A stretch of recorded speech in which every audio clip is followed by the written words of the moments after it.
Hello, everyone. Welcome to the Joe Pometto Law Show.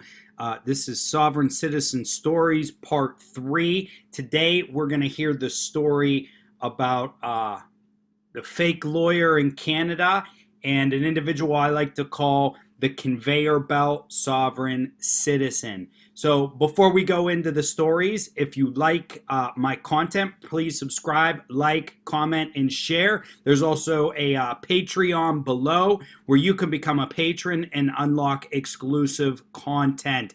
If you do any of those things, it gives positive feedback to Google and helps me free up some time to make more videos for you. But before we get into the story, let's do the same time sip. Today, I got something special for everybody. Wait, more Diet Coke, but this time it's from a Burger King cup. I'm single, I live by myself, and I eat a lot of fast food. So I hope you enjoyed that same time sip. All right, story number 1. Lawyer here. I once faced off against one in court, a sovereign citizen. He asked the master of the courts to override the Supreme Court of Canada. When the master wouldn't do that, our freeman tried to convince him to disbar me, saying that I'm not really an attorney. This was quite funny because in Canada, we don't call lawyers attorneys. He later filed an affidavit claiming he was a former client of mine and thus I was acting in a conflict of interest. Ha! So that's a good one. Couple problems here. And I've seen this in a lot of the sovereign citizen type literature out there, or the YouTube videos. They think any judge, first of all, some of them, they set up their own courts or their own corporate courts and this and that. But they go in and they see these judges and they think this judge can override this judge or do what this judge, and they take what this other judge said. Okay, the Supreme Court overrides them all, you mow. Okay. The freeman also tried to disbar him, saying, well, they're not really attorneys. I don't know what they call attorneys in Canada, but I do know in the United Kingdom they're called solicitors and barristers. And the barristers are the individuals who are trial attorneys who go into trials and into courtrooms and argue, whereas solicitors do a lot of the research and investigating and behind the scenes. I don't know much more about it than that. There was this cool show, it's probably still on there on Netflix. It's called Rake. It's actually about a barrister in Australia. And it's really funny. I watched there were 3 seasons. I watched all the seasons. I like the Australian accent, but the show was just hilarious. And the attorney, he was a criminal defense attorney, and he was just he was a rake. Does anybody know what a rake is? Well, a rake is a male who will sleep with any and all women that he possibly can. Okay, and this guy was a criminal defense attorney, so he's representing criminals and he's sleeping with all these women and he's caught up in these love triangles. But he was a kick-ass attorney at the end of the day, so I loved it. Sovereign citizen story number 2. This one is from a cop. Okay.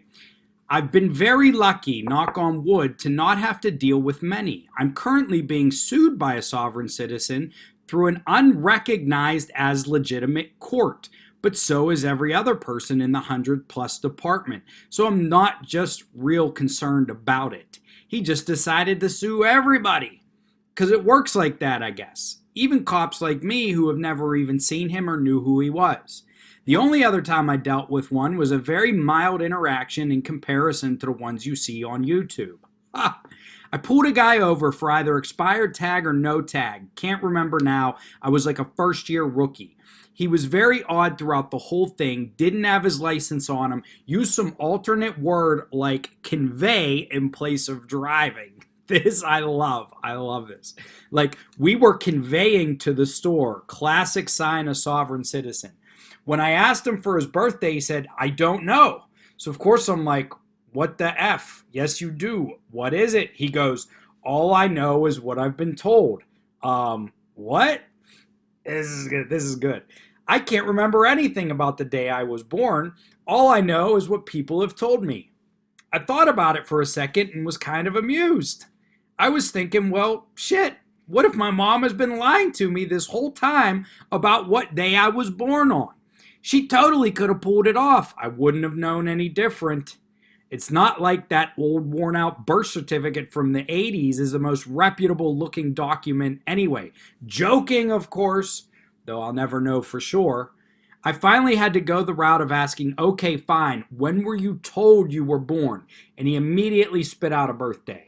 That was mostly what I remember from it. I cited him for something as I'm telling him the ticket information, he kept interrupting me saying, thank you, thank you, thank you, thank you, just over and over.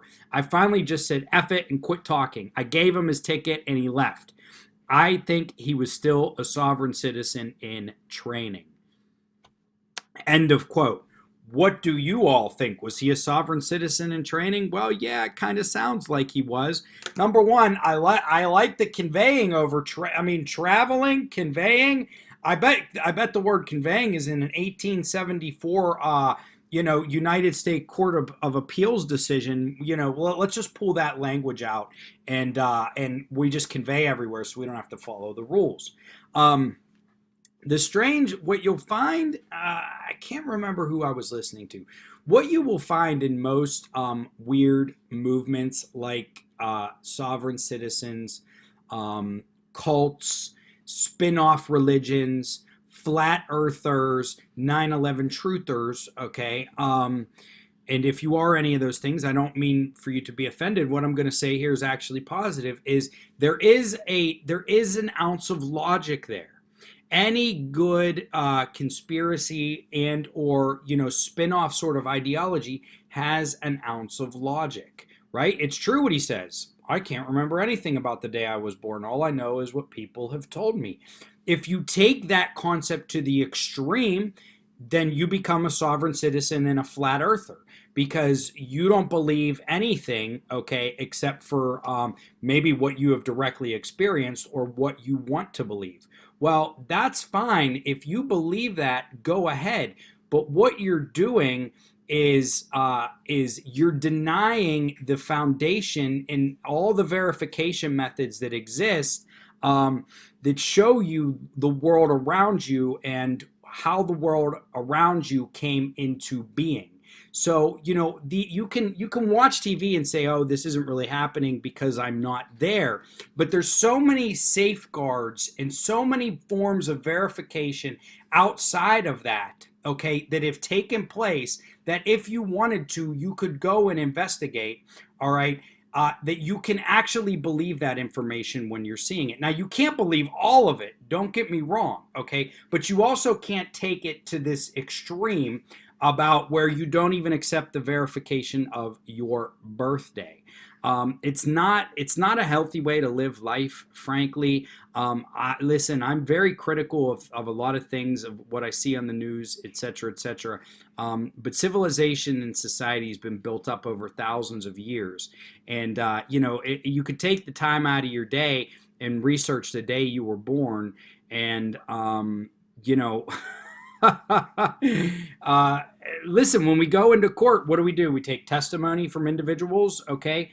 In any documentation that you can find. If you don't want to believe in anything, you don't have to. You can be a sovereign citizen and live in your own little bubble world like these individuals. And there is an ounce of logic there, okay? But it's not enough to make it real, to make it true, or to argue that you're conveying when you're driving on public roads.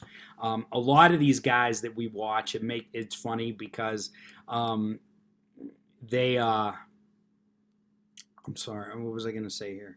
Yeah, the conveying, the traveling. Oh, a lot of them are sovereign citizens in training. When you get the good ones, that's when you get the really good videos.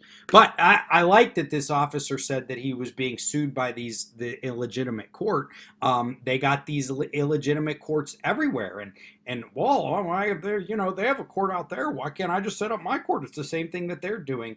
No, doofus. Theirs is built on a foundation of hundreds, if not thousands, of years of civilization, and yours is born out of you standing in the backyard with a couple of your friends who have the same goofy ideas. So I hope you enjoyed this episode of Sovereign Citizen Stories. If you want more content like this, please subscribe, comment, like, share with your friends, tell everybody about my stories, and go on to Patreon and become a patron. Thank you.